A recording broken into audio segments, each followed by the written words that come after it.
아멘. 오늘 이 아침에 저희들에게 주신 하나님의 은혜의 말씀은 룻기 3장 6절부터 13절까지의 말씀입니다. 구약 룻기 3장 6절부터 13절까지의 말씀 제가 봉독해 드립니다. 말씀이 들릴 때 여러분의 삶과 귀에 은혜가 있기를 바랍니다. 하나님의 말씀입니다. 그가 타작마당으로 내려가서 시모의 명대로 다 하니라. 보아스가 먹고 마시고 마음이 즐거워서 가서 노젓가리 곁에 눕는지라. 룻이 가만히 가서 그 발치 이불을 들고 거기 누웠더라. 밤중에 그 사람이 놀라 몸을 돌이켜 본즉 한 여인이 자기 발치에 누웠는지라. 가로되 내가 누구뇨? 대답하되 나는 당신의 시녀 룻이오니 당신의 옷자락으로 시녀를 덮으소서. 당신은 우리 기업을 물을 자가 됨이니이다. 가로되 내 딸아 여호와께서 내게 복 주시기를 원하노라. 내가 빈부를 물론하고 연소한 자를 쫓지 아니하였으니 너의 베푼이 내가 처음보다 나중이 더하도다. 내 딸아 두려워 말라. 내가 내 말대로 내게 다 행하리라. 내가 현숙한 여인인 줄 나의 성읍 백성이 다 아느니라. 참으로 나는 내 기업을 물을 자나 물을 자가 나보다 더 가까운 친족이 있으니 이 밤에 여기서 머무르라. 아침에 그가 기업 물을 자의 책임을 내게 이행하려 하면 좋으니 그가 그 기업 물을 자의 책임을 행할 것이니라. 만일 그가 기업 물을 자의 책임을 내게 이행코자 아니하면 여호와의 사심으로 맹세하노니 내가 기업 물을 자의 책임을 내게 행하리라. 아침까지 누울지니라. 아멘. 하나님의 말씀이었습니다. Good morning. 예, 좋은 아침입니다. 또 한번 해볼까요? 양손을 좀 가슴에 대고 난 하나님의 특별한 사랑을 받은 사람이다. 이렇게 두 번 해보겠습니다. 나는 하나님의 특별한 사랑을 받은 사람이다. 나는 하나님의 특별한 사랑을 받은 사람이다. 믿습니까, 여러분? 네. 믿음을 꼭 마음에 새기고 이 말씀을 기억하고 살아갈 수 있길 바랍니다.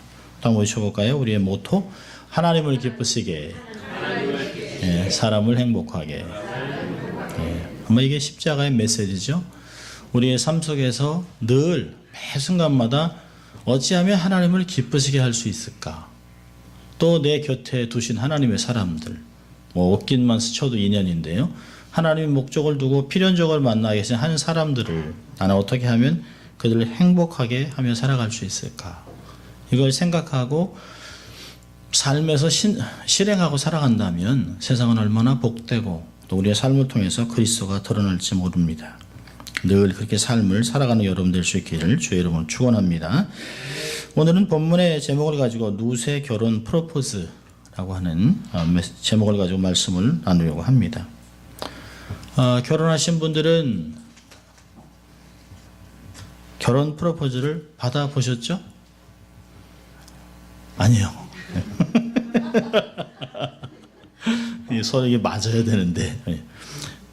사실 그 결혼 프로포즈를 다 받기도 하지만 어디서 받았느냐라고 하는 것도 요즘은 사실 굉장히 빅딜입니다. 우리 어르신들 같으면 중매 결혼을 했겠죠.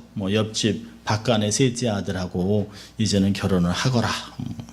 그랬다더라도 당사자들이 좋아해야만 하고 승낙을 해야 되는 것이죠. 그 사랑 고백을 하는 프로포즈 경상도 사투리 버전이 있는데요. 아주 간단합니다. 내 알을 낳아도. 그게 결혼해달라고 하는 그 프로포즈라고 얘기합니다. 참 경상도 사람들 무뚝뚝합니다. 또 내니 좋아한다. 그리고 이 말은 평생 유혹하니 더 묻지 마라. 이렇게 얘기를 한다고 얘기를 해요. 무뚝뚝합니다만 또 그 안에 또 그 메시지가 있죠. 2011년 개그맨 윤택이라고 하는 사람이 코미디 빅리그에 출연하면서 관객에 와서 앉아있는 자기 여자친구에게 공개적으로 프로포즈를 했습니다. 그래서 그 여자친구는 그 자리에서 네 하고 프로포즈를 받아서 이 2달 후에 결혼을 했습니다.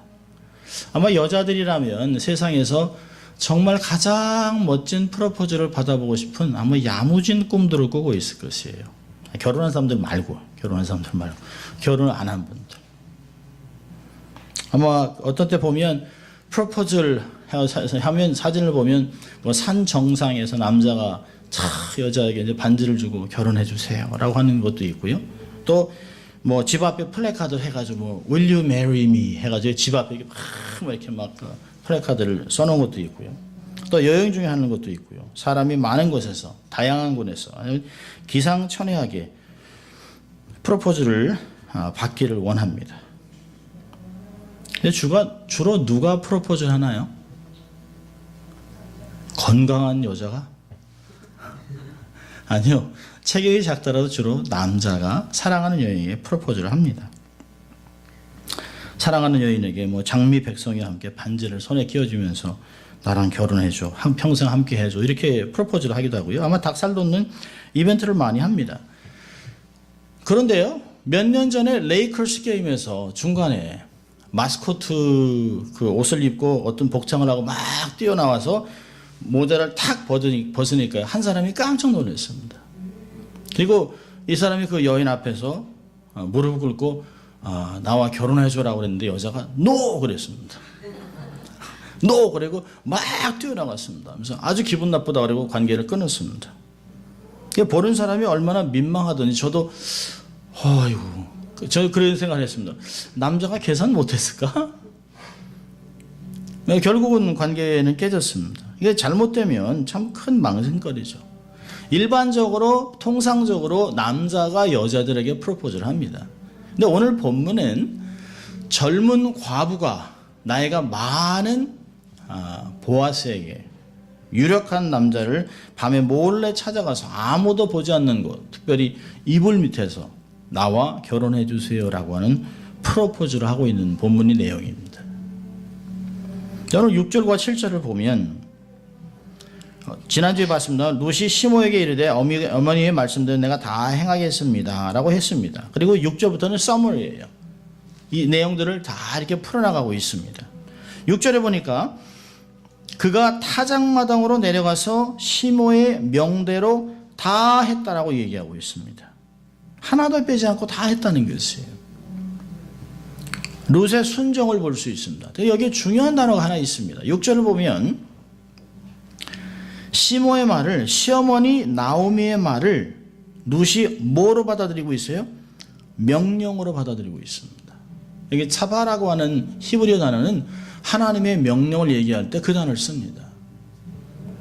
룻이 어머니의 제안을 들으면서 그 말을 그 상황 속에서 주어지는 하나님의 명령으로 받아들이고 있습니다. 그렇기 때문에 룻은 자신의 생각을 억제하고 순종할 수 있었던 것이에요. 우리가 때때로 하나님의 명령을 사람들하고 대화하다가 우리가 하나님의 명령을 그들의 말을 통해서 들을 때가 있습니다. 감동을 받을 때가 있습니다. 사람들하고 대화하는 가운데 이건 하나님이 내게 말씀하시는 것 같은데, 하나님이 내게 명령하시는 것 같은데라는 감동을 받을 때가 있어요. 주위 사람들이 무심코 툭 던지는 말인데요, 또 사랑해서 권면으로 던지는 말, 어떤 때는 경고합니다. 너 이렇게 하면 안 돼 라고 얘기를 하는데 마치 하나님이 그 사람의 입을 통해서 내게 들려주는 명령같이 들릴 때가 있습니다. 만약에 그런 것이 여러분의 내면에서 영으로 깨달아진다면 머뭇머뭇하지 말고 순종하실 수 있기를 바랍니다. 룻이 자기의 어머니를 사랑한 것도 있어요. 그러나 자기의 어머니가 말씀하는 이야기를 들으면서 상황을 보면서 이건 하나님께서 어머니의 입을 통해서 내게 명령하시는 것이구나, 내가 순종해야 되겠다라고 하는 것으로 순종을 해나갑니다. 그래서 성경 저자는 6절에 시어머니의 명령대로 다 했다라고 기록하고 있습니다. 그리고 7절부터 거의 9절까지는 한 사람에게 앵글을 맞춰놓고 있습니다. 보아스라고 하는 한 사람에게 맞춰놓고 있어요. 보아스가 먹고 마시고 마음이 즐거워서 그 자리를 떠나서 노젓거리 곁에, 원래 말을 보면 노젓거리 끝에, 타작마당 끝에 누웠다라고 얘기합니다. 그 얘기는 모든 일꾼들은 함께 타작을 했던, 타작마당에서 함께 일했던 사람들은 한쪽에서 즐거워서 한 무리가 돼서 잠을 자고, 그리고 한참 쌓여있는 탈곡한 곡식들 반대쪽에 타작마당 끝에 자리를 잡고 누웠다라고 얘기합니다. 아마 당시에는 이게 문화죠. 이 탈곡한 곡식을 지키기 위해서 주인이 끝에서 자고 또 함께 일했던 사람들이 반대편에서 잠을 잡니다. 보아스는 아무런 낌새도 차리지 못하고 있는 사이에 카메라 앵글은 자기에게 딱 집중하고 있습니다. 여기서 보고 있는 사람이 누굴까요?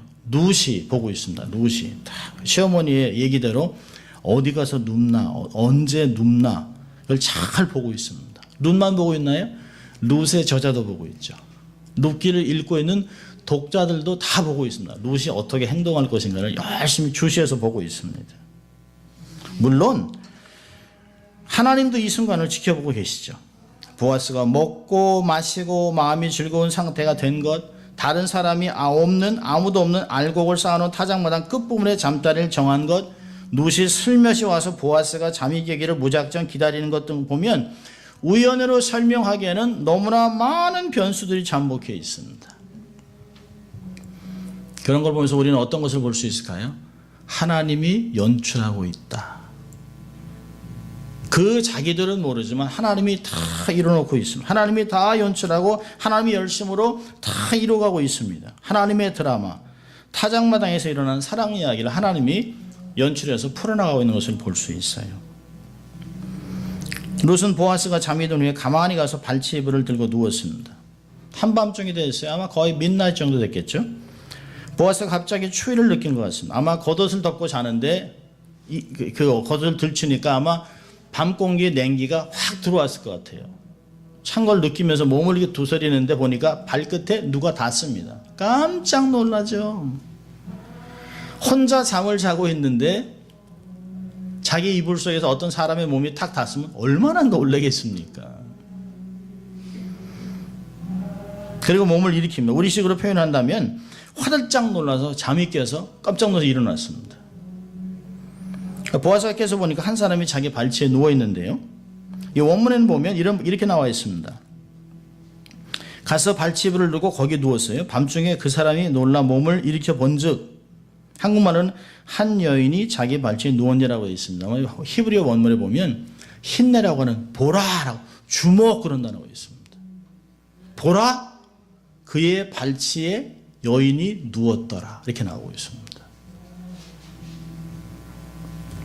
그래서 너무 놀라서 너는 누구냐? 라고 이렇게 물어봅니다. 근데 룻이라고 하는 이야기를 듣고 룻에 대해서 좋은 평판을 듣고 있던 자신도 자기가 귀여운 물을 자 중에 한 사람이라는 것을 보아스는 알고 있습니다.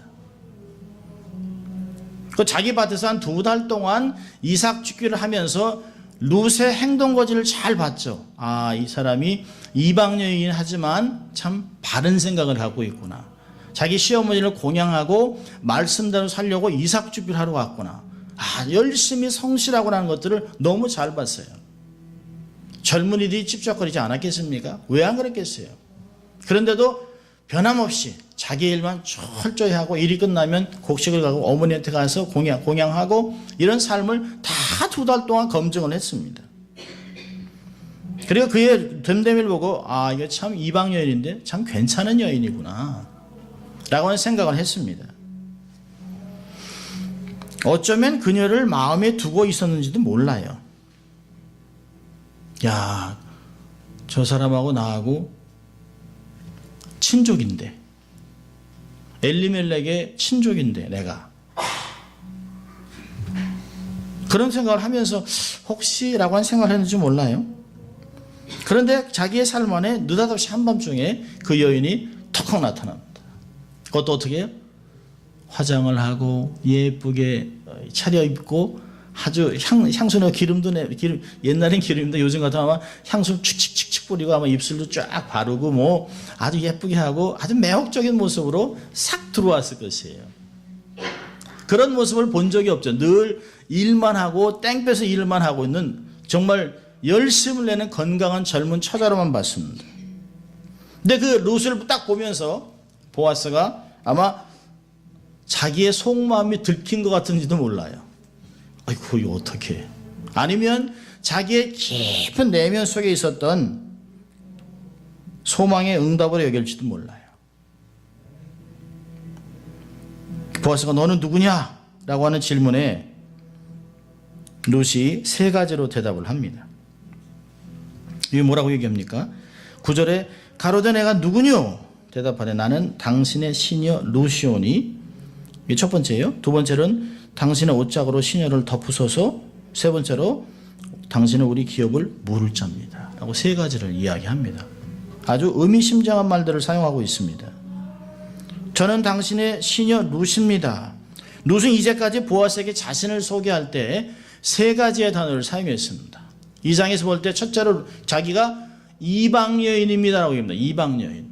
언약 밖에 있는 사람, 유대인과는 상관이 없는 사람, 그러나 이제 결혼했지만 이방 여인임을 자기를 소개합니다. 두 번째 나가서는 저는 시녀입니다. 당신의 시녀만큼 한 사람밖에도 되지 못합니다. 근데 오늘 사용한 아주 중요한 얘기가 있어요. 이방 여인, 여종, 그 다음에 오늘 얘기하는 시녀라고 하는 아마라고 하는 히브리 단어는 뭐냐면 이제 주인에게 시집 갈 수 있는 아내와 첩이 될 수 있는 대상이 된 여인이라고 얘기하고 있습니다. 자기를 이제 저는 당신에게 시집 갈 준비가 되어 있는 시녀입니다라고 고백하고 있습니다. 그러니까 이 룻이 사용했던 이 명칭들은 전혀 관계가 없었던 이방인으로부터 여종으로 또 주인과 결혼할 수 있는 시녀의 자리까지 신분이 상승하고 있는 것들을 변화된 것을 보여주고 있어요. 그리고 자기가 얘기합니다. 저는 당신의 시녀 룻입니다. 당신의 옷자락으로 시녀를 덮어주십시오. 이 옷자락이라고 하는 단어는 날개라고 하는 뜻입니다. 이 말은 룻기 2장에서 13절에 그 자기가 이방 여인인데 이곳에 왔다고 얘기할 때 보아스가 이런 말을 했습니다. 여호와께서 내 행한 일을 보응하시기를 원하며 이스라엘 하나님 여호와께서 그 날개 아래 보호를 받으러 온 내게 온전한 상 주기를 바란다.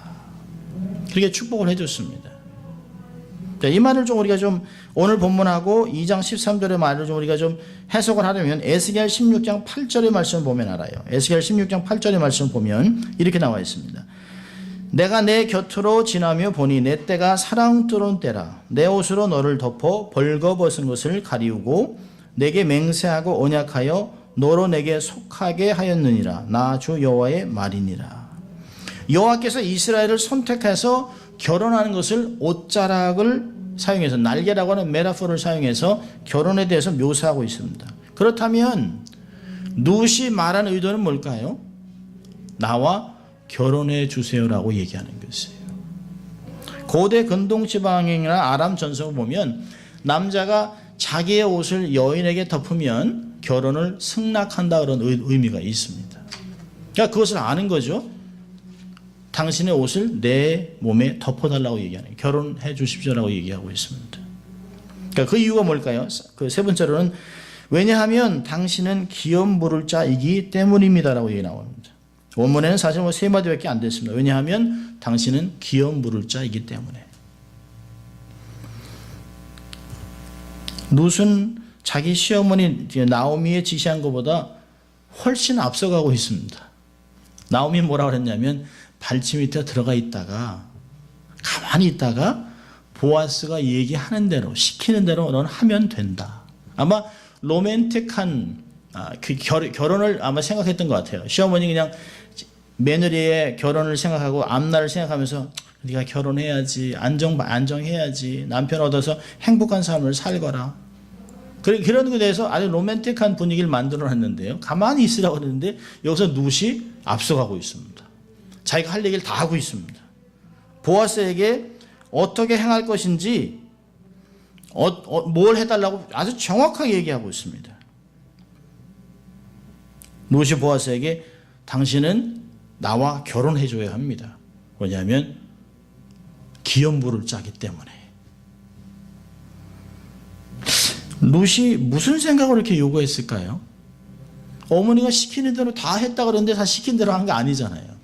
어머니가 시킨 대로 했으면 가만히 있어야 되잖아요. 그 남자가 분부하는 대로 네 이래야 되는 거 아닙니까? 그런데요, 남자가 깜짝 놀라서 누구냐 그러는데 룻이라고 얘기하고 저와 결혼해 주세요. 당신은 기업물을 짜기 때문에 나랑 결혼해 줘야 합니다. 얼마나 당황스럽겠습니까? 왜 이렇게 룻이 이런 말을 했을까요?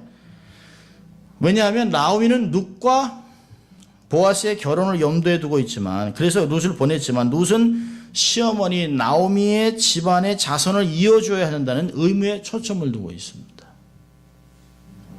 그렇기 때문에 시어머니가 시키지도 않은 말을 자신이 적극적으로 해서 나서서 이야기하는 것이에요. 그리고 나서 룻은 한마디도 얘기하지 않습니다. 이제부터는 보아스가 일사천리 일을 처리합니다. 10절부터 보면, 자, 10절 우리 같이 읽습니다. 10절 시작.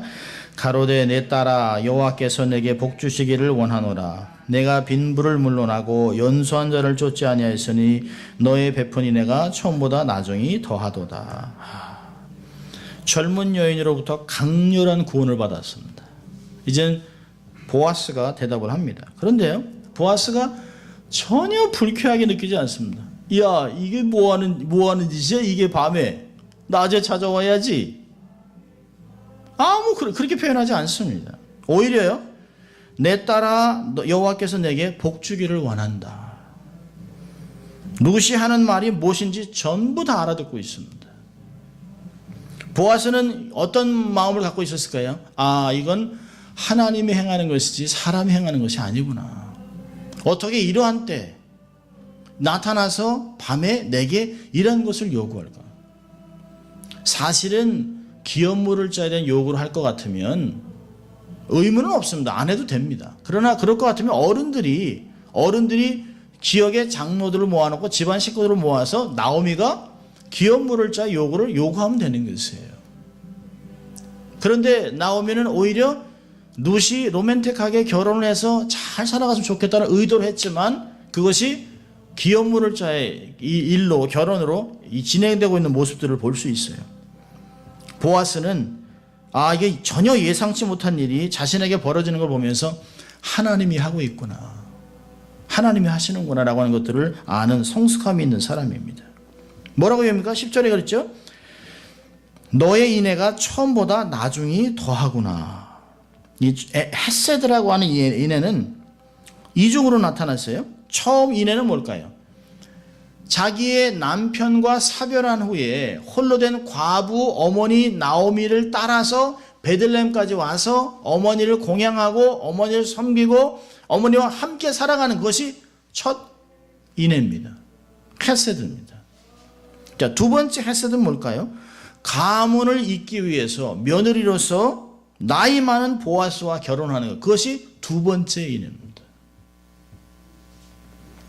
여러분, 룻이 전혀 결혼할 기회가 없었던 것이 아닙니다. 여러분, 보아스가 뭐라고 얘기하냐면 10절에 이런 말을 하고 있어요. 내가 빈부를 물론하고 연소한 자를 쫓지 아니하였다. 이 쫓았다는 단어는 굉장히 공식적인 단어입니다. 어떤 단어냐면 결혼을 위해서 중매하는 자가 의도를 가지고 나오미에게 찾아옵니다. 그러면 그 중매하는 사람의 의도를 받아들여서 그를 따라가면, 쫓아가면 결혼이 성립되는 것이에요. 그렇다면 나오미에게 룻을 달라고, 룻과 결혼을 하기 위해서 상당히 많은 젊은이들과 많은 사람들이 그에게 아마 청혼을 넣었던 것이에요. 근데 받지 않았습니다. 리브가와 아비가일의 모습을 보면 와서 결혼 청혼할 때 그를 따라가잖아요. 그것도 쫓았다는 단어, 동일한 단어를 쓰고 있습니다. 룻은 밭에서 만난 아마 청년들에게도 청혼을 받은 것이 분명합니다. 그런데 불구하고 청년들의 청혼을 받지 않았습니다. 이들이 마음에 들지 않아서가 아니죠. 성경서자는 청혼을 한 청년들을 정말 남성미가 아주 그냥 물씬 나는 매력적인 남성들이라고 하는 바후림이라는 단어를 쓰고 있습니다.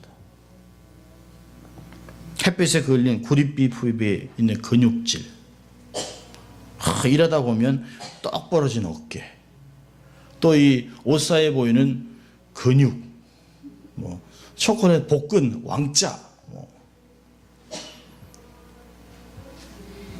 남자들은 이렇게 봐야만 보지만 여자는 한눈에 보잖아요. 이렇게 남자는 그냥 한눈에 다 파악하고 있습니다. 그런 정말 상남자 중에 상남자가 청혼을 넣는데도 안 받아들였다는 것이에요. 룻이 이런 젊은 청년들의 청혼을 거부하고 보아스와 결혼하는 시어머니의 말을 순종한 이유가 뭡니까? 보아스가 여러모로 재정이 좋고 그렇기 때문에? 아니요. 그런 것이 절대 아닙니다. 기업 물을 자와 결혼함으로써 죽은 남편의 씨가 이 땅에서 사라지지 않게 할 뿐만 아니라 남편의 기업을 이름을 그대로 유지하기 위해서 그런 목적이 있었던 것이에요. 사실 남자들의 세계인 타작마당에 밤에 들어가는 위험천만한 일입니다. 만약 일이 잘못되면 온갖 수와 창피는 물론 목숨까지 위태로워질 수 있었습니다. 근데 얘기하잖아요. 야, 네가 젊은 사람하고도 결혼할 수 있었는데, 건강한 젊은 사람들이 너에게 청혼을 여러 번 했었는데 근데 어떻게 나 같은 노인네를 택했느냐라고 하는 그런 의도입니다.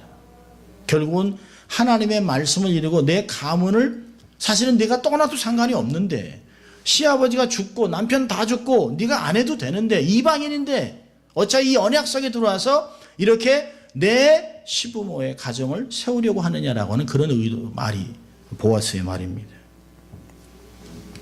11절에는 내 딸아 두려워하지 말아라고 얘기합니다.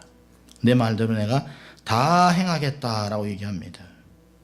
얼마나 두려웠겠습니까? 밤에 일이 잘못되면 자기도 그렇지만 자기의 집안이 얼마나 수치를 당하겠습니까? 두렵고 떨린 몸으로 온 것을 알아요. 그래서 얘기합니다. 11절에 내 딸아 두려워하지 마라. 내가 말한 대로 내가 내게 다 행하겠다. 내가 그렇게 천박한 여인이 아니고 정말 현숙한 여인이라는 거 온 성읍이 다 알고 있다라고 얘기합니다.